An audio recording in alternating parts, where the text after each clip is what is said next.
Shalom, peuple de Dieu. Que l'Éternel Dieu nous bénisse. Que la main de Dieu soit sur nous. Encore une fois, Shalom. Appelle papa, appelle maman, appelle toute la famille. Ensemble, partageons la parole de Dieu. Dieu nous a fait grâce d'avoir encore un autre thème. Jean-Baptiste, pour la marche des serviteurs de Dieu de notre temps. Jean-Baptiste, pour la bonne marche des serviteurs de Dieu de notre temps. Prions ensemble pour commencer notre partage. Seigneur, merci, aide-nous, donne-nous de la force. Seigneur, parle-nous, parce que nous avons besoin de toi. C'est ta parole. Parle-nous, Seigneur. Édifie-nous, fortifie ton peuple. Nous avons besoin de toi, jour et nuit, et à tout moment. Seigneur, aide-nous à marcher ensemble avec toi, pour vivre ta gloire. Au nom puissant de Jésus-Christ. Amen. Que le bon Dieu nous bénisse. Jean-Baptiste, pour la bonne marche des serviteurs de Dieu de notre temps. Oui, aujourd'hui, vraiment, le temps est différent de tout le temps. Les mouvements sont différents de tous les mouvements passés dans les autres temps.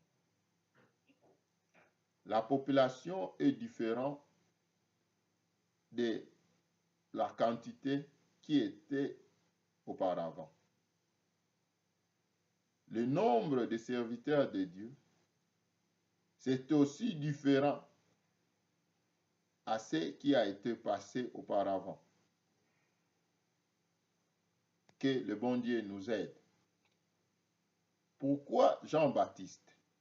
Parce que Jean-Baptiste était un serviteur de Dieu que Dieu avait envoyé avant Christ. Et c'est lui qui était le dernier des prophètes. Avant Christ. Quand la Bible nous parle de Jean-Baptiste, la Bible nous montre comment il a été né. De quel est le fils de Zacharie qui était sacrificateur de l'Éternel. Et quelle a été sa mission? La Bible nous parle de tout ça. Lisons ensemble, frères et sœurs, papa, maman. Luc 1, 13 à 17. Comprenons d'abord qui est Jean-Baptiste pour mieux comprendre notre sujet. Luc 1.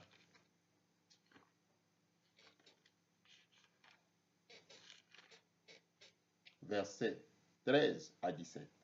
Je lis au nom de Jésus. Mais l'ange lui dit, ne crains point Zacharie, car ta prière a été exaucée. Ta femme Élisabeth t'enfantera un fils, et tu lui donneras le nom de Jean. Il sera pour toi un sujet de joie et d'allégresse, et plusieurs se réjouiront de sa naissance. Car il sera grand devant le Seigneur, il ne boira ni vin, ni liqueur enivrante, et il sera rempli de l'Esprit Saint, de le sein de sa mère. Il ramènera plusieurs des fils d'Israël au Seigneur leur Dieu. Il marchera devant Dieu avec esprit et la puissance d'Élie, pour ramener le cœur de père vers les enfants, et les rebelles à la sagesse de justice, afin de préparer au Seigneur un peuple bien disposé. Amen. Jean-Baptiste, fils de Zacharie. Zacharie, sa femme, c'était Élisabeth. Ils étaient stériles, mais serviteurs de Dieu. Dieu a exaucé leur prière. Après combien de temps? On ne sait pas. Mais on dit qu'ils étaient déjà vieux. Et Dieu qui exauce leur prière en leur donnant un fils qui s'appellera Jean-Baptiste.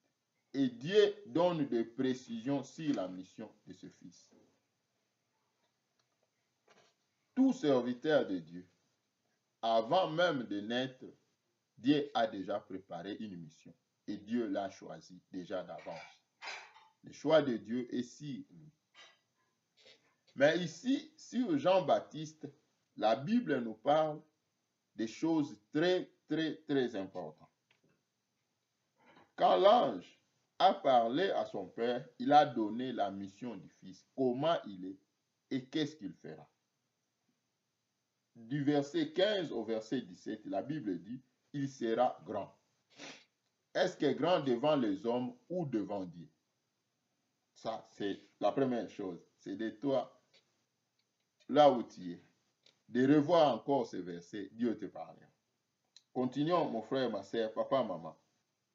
La Bible dit, il ne boira ni vin, ni liqueur enivrante, il sera rempli du Saint-Esprit dès le sein de sa mère.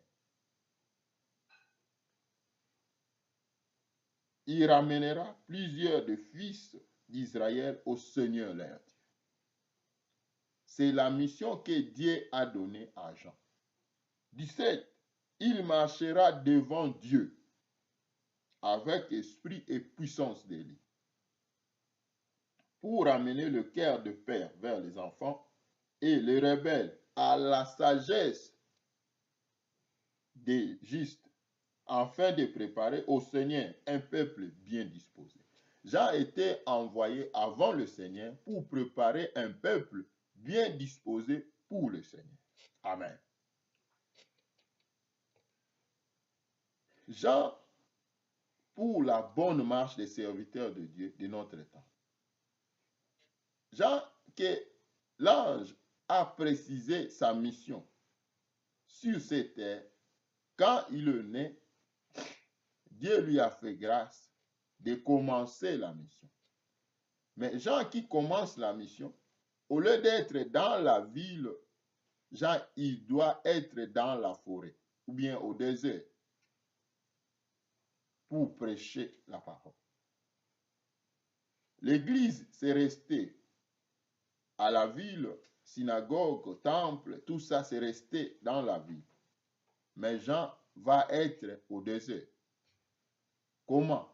Parce qu'il est envoyé de Dieu et lui, il écoute ce que Dieu lui a recommandé. Il est au désert. Le peuple va le suivre au désert. Or, sa mission, il doit être rempli du Saint-Esprit, de le sein de sa mère. Il va ramener le peuple au Seigneur leur Dieu. Il va posséder l'esprit d'Élie l'esprit et la puissance d'Élie qui va lui conduire devant Dieu. Jean, enfin, il va préparer tout le peuple choisi par Dieu. Le peuple qui avait des promesses de Dieu. Au Seigneur comme un peuple bien disposé. Mais la disposition là, pour ce peuple, Jean commence où? La Bible nous montre Jean qui était venu préparer ce peuple, mais pour la préparation de ce peuple, Jean commence par la prédication. Quelle prédication? Matthieu 3, 7 à 12. Faute du temps, on lit un peu rapidement quelques versets. À la maison, mon frère et ma sœur, que le bon Dieu te bénisse. Notre sujet, Jean-Baptiste, pour une bonne marche des serviteurs de Dieu de notre temps. Jean 7, le verset. Jean 3, le verset 7 à 12. Ensemble, on lit. Je lis seulement 3 versets. 3 versets. Et après, à la maison, vous pouvez continuer à lire le tout. Mais, voyant venir à son baptême beaucoup de pharisiens et de Sadducéens, il leur dit, race de vipères, qui vous a appris à fuir la colère à venir, produisez donc du fruit digne de la repentance, et ne prétendez pas dire à vous-même, nous avons Abraham pour père, car je vous déclare que de ce pierre-ci, Dieu peut susciter des enfants à Abraham. Amen. Que le bon Dieu nous bénisse. Mon frère, ma sœur, Jean qui était venu pour préparer ce peuple avec la puissance dotée par l'Éternel. Mais lui qui est venu préparer le peuple, sa préparation commence par la prédication de la repentance. Mais Jean présente non seulement le Seigneur qui va sauver, mais Jean présente d'abord la prédication de la repentance. Il parle à ce peuple qui ont quitté la ville, venus lui rejoindre dans le désert. Race de vipères, repentez-vous. Amen. Repentez-vous. Mais Jean, toi, tu prêches, il faut que les gens soient baptisés. Jean montre, le baptême, c'est un signe. Le baptême d'eau, c'est un signe. Mais avant que ce signe s'accomplisse, il faut que la personne prenne l'engagement devant Dieu de se repentir. Amen. Il faut que la personne prenne conscience devant Dieu de se repentir. Sinon, l'agneau de Dieu ne sera pas présenté. Amen. Et là, la Bible nous montre, Jean, quand il prêchait, les gens qui venaient à lui, chacun d'eux avait ses idées. Chacun d'eux voulait quelque chose. Mais l'objectif pour Jean, c'était repentez-vous. Et dans sa mission, Dieu a bien précisé, dans la bouche de l'ange, il va ramener le peuple incrédule, le peuple rebelle, dans la sagesse de justice. Leurs consciences, leurs idées, leurs pensées vont être lavées par la parole de Dieu. Ils vont d'abord commencer par la repentance, avant qu'ils reçoivent le Seigneur leur Dieu. Aujourd'hui aussi, serviteurs de Dieu, que le bon Dieu nous bénisse. Partout où vous me suivez, pour la bonne marche, prêchons la repentance. Le public, la population, c'est bien de venir à l'église. Mais la repentance va préparer le peuple de Dieu d'être un peuple disposé pour le Seigneur. Et la parole va prendre place dans leur cœur. Si la repentance n'est pas prêchée, nos églises peuvent être full, plein de gens, plein du monde. Mais le diable aura toujours la main là-dessus. Pourquoi? Parce que la repentance n'a pas encore pris place. Et comment l'agneau peut prendre place dans ce genre de cœur? Que le bon Dieu nous bénisse. Jean-Baptiste, avant de présenter l'agneau, il commence d'abord la prédication sur la repentance. Et ceux qui venaient se faire baptiser, il leur reproche. Comment a été votre engagement devant l'Éternel? Amen. Que le bon Dieu nous aide et nous bénisse. Il a fallu à Jean démontrer directement l'agneau de Dieu. Non. Sa mission était de préparer le peuple. Tous serviteurs de Dieu. Dieu nous appelle pour préparer le peuple à sa rencontre. Sans repentance, le cœur du peuple ne sera pas prêt pour le Seigneur. Sans repentance, tout ce peuple qui venait à Jean ne pourra jamais croire à l'agneau de Dieu. Il faut d'abord la repentance pour croire à l'agneau. Que le bon Dieu nous bénisse. Jean-Baptiste pour la bonne marche des serviteurs de Dieu. Serviteurs de Dieu, examinons aussi la vie de Jean-Baptiste. Il a reçu la mission. Avant même de commencer sa mission, l'ange a donné l'éclaircissement sur la mission. Il dit, il sera grand devant Dieu. Il sera grand. et arriver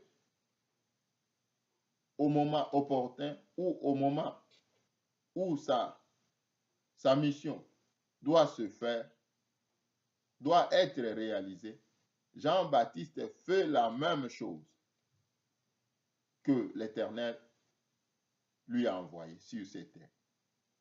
Pour préparer le cœur du peuple, c'est la repentance. Sans la repentance, il y aura toujours des disputes, des querelles, parce que la bonne conscience, après la repentance, tout homme devant Dieu prend cette bonne conscience qui va vers le bon sens. Dans toute chose, dans tout acte, l'homme ne se voit pas devant les hommes, l'homme doit se voir, ou la personne devant Dieu. Sa conscience est toujours devant Dieu. C'est pour cela, quand on lui présente l'agneau de Dieu, quand on lui présente la parole de l'Éternel, la parole aura une bonne place dans sa vie. Et après un temps, ou bien sur place, il y aura toujours de bonnes œuvres qui vont se reproduire. Frères, sœurs, papa, maman, Jean-Baptiste pour la bonne marche, des serviteurs de Dieu de notre temps. Or, il y a des serviteurs de Dieu que Dieu donne mandat pour nous conduire dans les églises, pour nous conduire dans les assemblées. Mais toi aussi, Dieu te donne grâce de diriger chorale, protocole, quelque chose, diaconat ou quel que soit. Prends Jean-Baptiste aussi comme modèle pour la bonne marche. S'il n'y a pas la repentance, même l'œuvre qu'on fait ne doit pas réussir. Parce que l'œuvre, c'est pour l'agneau. Tout ce qu'on fait dans l'église, c'est pour qu'on soit disposé, que l'agneau prenne place. Que nous sert à parler devant les gens qui ne sont pas encore repentis, sur les 7 tresses de Samson, sur le portique de Salomon, si beaucoup de choses. Faisons l'intercession. Que le diable qui vient posséder nos figures pendant la nuit, qui ne prennent pas place. Non, prêchons d'abord la repentance. Quand on prêche la repentance, l'homme, quand il se repent, Jean 1 nous dit, il est venu, les siens ne l'ont pas reçu. À tous, race, langue, ça n'a pas d'importance, mais à tous, juifs, grecs, les nations, nous les Africains, les Européens, il les a donné le pouvoir de devenir enfants de Dieu. Quand on devient enfant de Dieu, on appartient à Dieu. Le diable n'a pas le main mis sur nous.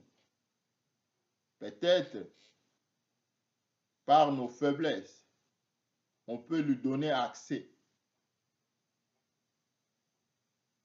dans nos pensions, dans nos pensées, dans nos idées. Mais Dieu va toujours nous donner la force. Dans 1 Corinthiens, la Bible nous dit, même devant la tentation, il nous donne toujours la force de vaincre. Si on croit à Dieu, d'abord la repentance prend place. La parole de Dieu sera notre nourriture. Ça sera une bonne semence dans nos vies. Serviteurs de Dieu, pour la bonne marche, pour ta bonne marche, à notre temps, faisons recours à Jean-Baptiste. Voyons la marche de Jean-Baptiste et le modèle des apôtres. Ce que Jean-Baptiste a fait, les apôtres aussi ont répété la même chose, en suivant ce que le Seigneur les a dit. Ils ont d'abord commencé à prêcher la repentance. C'est pour cela, quand on voit dans l'acte 6, le verset 7, la Bible nous dit, le nombre des disciples s'augmentait chaque jour. Non le nombre de publics, non le nombre de spectateurs, non le nombre de familles qui s'ajoutaient, mais le nombre de disciples, quel que soit son genre, membre de famille, ami ou quoi. Mais il vient à l'église comme disciple du Christ. Amen. Non le membre de fan club. Moi, j'aime beaucoup cet homme de Dieu. Non. De disciple de Dieu. Amen. Jean-Baptiste, pour la bonne marche, des serviteurs de Dieu de notre temps. Jean, montre-nous seulement l'agneau. Jean ne peut pas montrer l'agneau si la repentance n'a pas de place. C'est pour cela qu'il reproche les Juifs, le peuple d'Israël, comme étant des vipères, des gens qui gardent encore le venin du diable, les habitudes, les gens qui gardent encore un autre cœur, qui se montrent humbles pour se faire baptiser. Il dit d'abord, l'engagement de votre cœur est très important avant l'eau, avant de descendre sur l'eau. Amen. La repentance est d'abord l'acte de nos cœurs devant ce Dieu-là. Comment on s'humilie devant ce Dieu et comment on prend conscience devant ce Dieu-là, de connaître notre ancien état pour la bonne marche et pour le Seigneur qui devient notre maître pour toujours. Et quand on était encore vers les années 80 et quelques, 90 et quelques, on chantait Nakolanda yo tikino nasuka. Je dois te suivre jusqu'au bout. Je te donne ma vie pour toujours. Mais est-ce que c'est le cas d'aujourd'hui? Jean-Baptiste a commencé par la prédication de la repentance et après il représente l'agneau. Quelqu'un qui vient à l'église ne connaît même pas quelque chose. Directement, on va jeûner 40 jours. Non, mon frère. Non, ma sœur. Non, homme de Dieu. Prêchons la repentance. Comme Jean a commencé par la repentance. Le cœur du peuple est préparé par la repentance. Et après, on leur va montrer l'agneau de Dieu. Les choses consistantes pour leur croissance. Parlons de l'agneau à ceux qui sont déjà repentis. Ceux qui ne sont pas repentis, montrons-les la vraie repentance. Or, dans la prédication de Jean, Jean lui-même a été un modèle. Dans la prédication de Jean, il n'y avait pas de Juifs qui venaient critiquer Jean.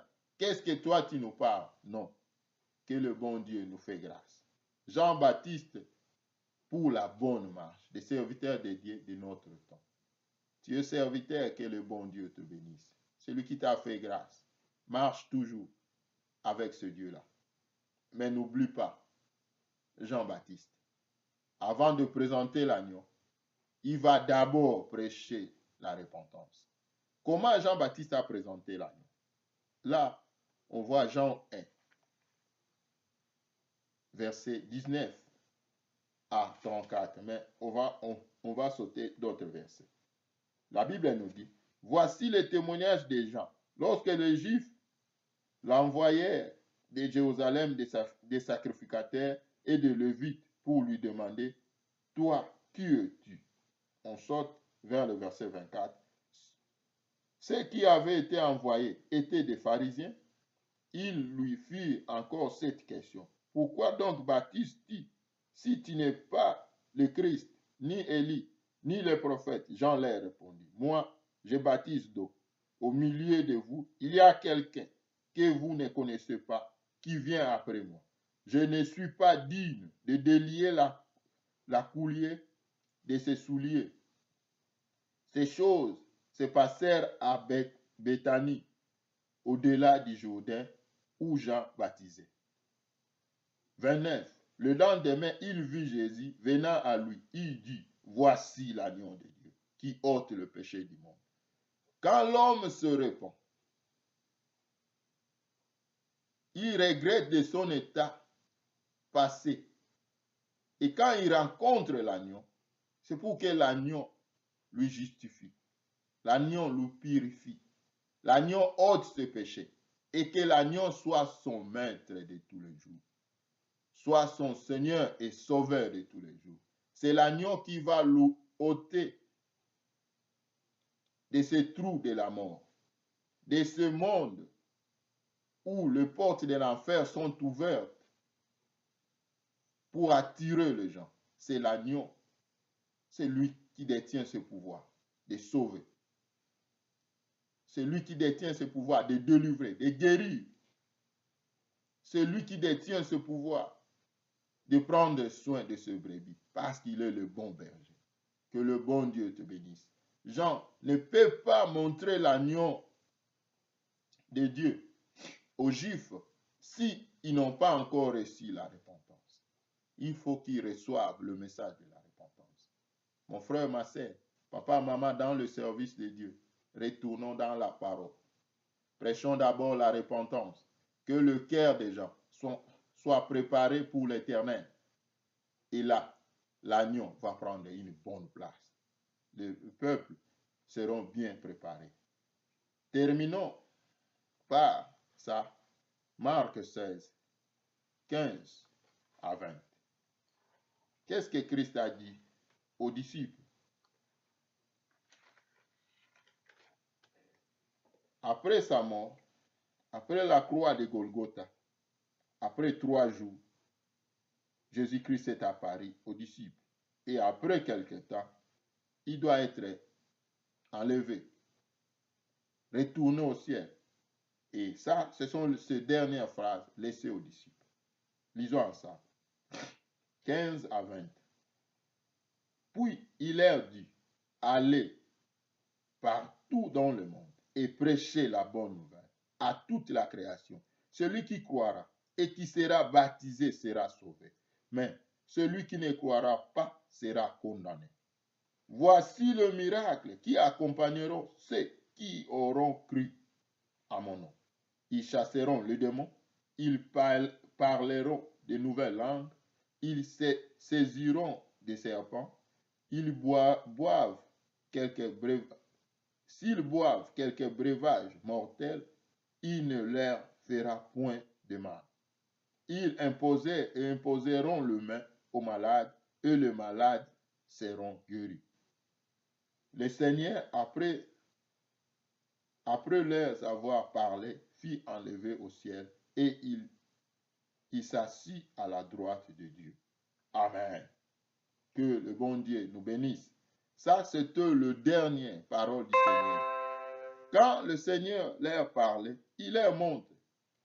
Quand vous prêchez d'abord la repentance, ceux qui croiront à mon nom seront sauvés.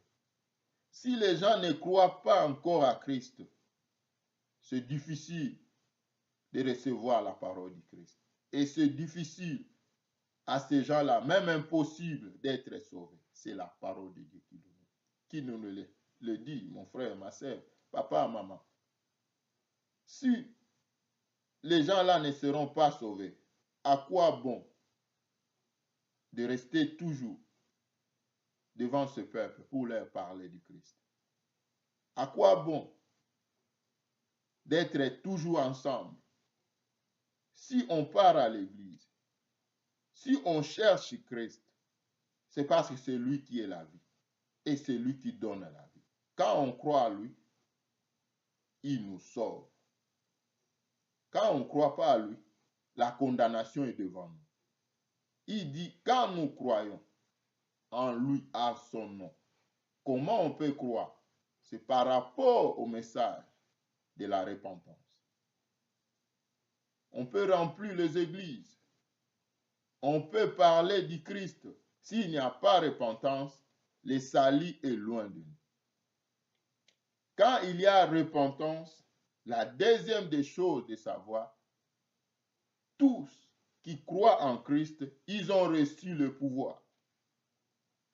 Quand on parle du pouvoir, dans ce pouvoir, il y a aussi les dons qui vont se manifester dans les enfants de Dieu. Amen. Même moi aussi, chez d'autres serviteurs de Dieu, avant d'entamer la mission que Dieu les a donnée, ils ont été aussi des enfants de Dieu qui ont reçu Christ dans leur vie. Et aussi, ils ont reçu des dons. Que le bon Dieu nous bénisse. Et 17 et 18 nous montrent tous ceux qui ont cru en Christ, Christ les a donné le pouvoir. Voici le miracle. Et ces miracles vont leur accompagner. Toi qui as crié à Christ, garde toujours ta foi. Et le vidéo qui suit, on va parler sur 3 choses qui fait bouger nos vies et nous fixer dans la bonne direction. La foi en Dieu, la grâce et le temps de Dieu. Que le bon Dieu nous bénisse. Ce sont les miracles qui vont nous accompagner. Tous ceux qui ont crié en Christ. Les serviteurs de Dieu et les enfants de Dieu. Mais si les serviteurs de Dieu, Dieu met un accent particulier. Comment? Parce qu'il les a donné une responsabilité, une mission différente aux autres. C'est comme dans l'armée, c'est comme dans une maison. La responsabilité de la maman est différente des fils aînés ou filles aînées. La responsabilité des généraux est différente de celle de lieutenant. Amen. C'est par rapport à la mission, par rapport aux responsabilités que Dieu donne à chacun. Mais le miracle, c'est pour tout le monde. Pourquoi? Parce qu'on fait partie de son corps. Et l'Éternel dit, la première condition, il faut que l'homme, la personne, accepte Christ pour qu'il soit sauvé. Amenons le peuple de Dieu d'être sauvé. À quoi bon de gagner tout ce monde si on perd notre âme? On vend notre âme au diable. Le diable est toujours présent, mais il n'a pas, il n'a pas la main mise sur les enfants de Dieu, ceux qui ont cru à Christ, parce qu'ils appartiennent à Christ. Que le bon Dieu nous bénisse. Shalom, shalom, shalom.